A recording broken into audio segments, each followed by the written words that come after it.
things that I do want to say about the book. The book, which is, of course, a survival guide to social media and Web 2.0 optimization by Taltina Haig. This book is not a way, this book isn't about how you can get a gazillion friends in Twitter or Facebook, okay? This book is also not how you can make a gazillion dollars on the social web or using social media. This is a book about the tools of the social web, how to use them, how to apply them, and how to build an optimized presence with them. So this really is the nuts and bolts of where you want to start and how you want to build that presence. It's kind of like knowing about search engine optimization before search engine optimization existed.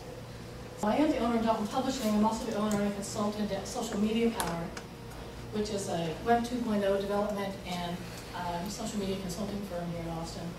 And I also am the owner and developer of PlumSocial.com, if you want to go check that service out. It's like a full service.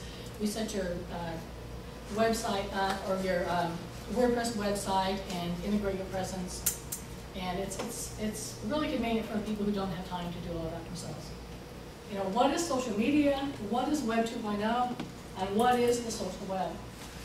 They really all kind of meld in together somehow. But in a nutshell, social media really refers to, it's kind of a blanket term, refers to the tools and technologies that we use online to share and interact with each other.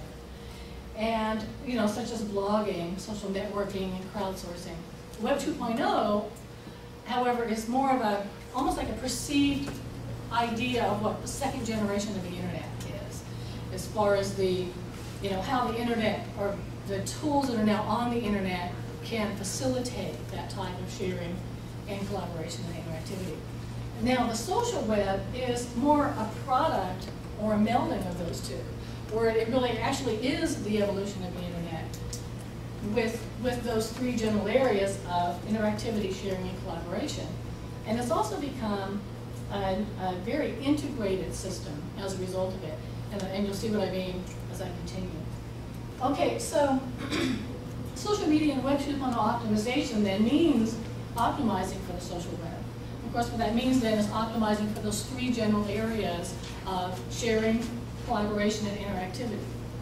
And what you're going to do is you want to optimize not only your website, but your entire web presence. Okay, this is part of the paradigm shift that has to be made, is that it's no longer about driving site to your website, or I'm sorry, driving traffic to your website. It's about building a presence in all of the different areas out there in the social web, because people aren't necessarily even going to come back to your site. And you'll see what I mean about that in a couple minutes. And we're going to do this by kind of building a solid foundation in the social web. Now, this is just kind of a basic plan, which is first to create a realistic strategy. Second, to be prepared by preparing your content and other things, implementing and optimizing the tools, integrating the tools, and evaluate what is working, and then maintaining your presence by keeping it fresh and dynamic. Excuse me. Okay. First of all, you want to have a realistic strategy. You want to be able to implement tools that you know that you can manage. But you have the resources for it, but you have the manpower for it, but you have the time for it. Instead of going out and creating a small presence in a whole lot of areas, you want to maybe focus in on a few areas and build a really good, strong presence in those areas. And then maybe once you have that down, then you can move on to some other ones. But try not to go out there in a scattershot way, and because that ultimately, in my opinion, is going to hurt you, because it's not going to look professional. So it's just like regular networking. You can go out and you can become part of a few groups and really build relationships, and solid relationships in those few groups. Maybe the chamber, or the Women in Technology, Women in Communications, something, and that's your niche. Or you can go out to all of them and just hope that things kind of pan out. So it's really the concept's really on a whole lot different. And then again, you also want to go out there with intentionality. You want to know what your message is. You want to know what you want people to perceive from you when you're out there. And instead of just going out and writing about whatever, really sit down and have a strategy and have a plan to say, what do I want to be out there in the social web? Am I going out there as a professional? Am Am I going out there as an individual? As an author, you might go out there as yourself and just building a network of large readership. As a professional or service-oriented professional, you might want to go out there only in business respect and represent yourself that way. And then again, the idea of authenticity and transparency.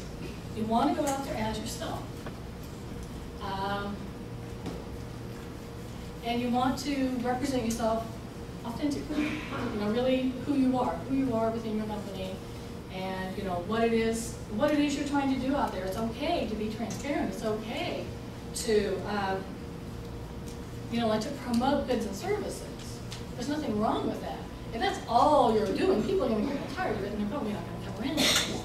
But you still need to be transparent about it. Here I am. I'm a representative of this company, and these are my services.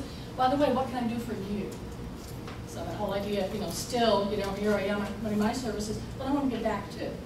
And so it really is a give and take.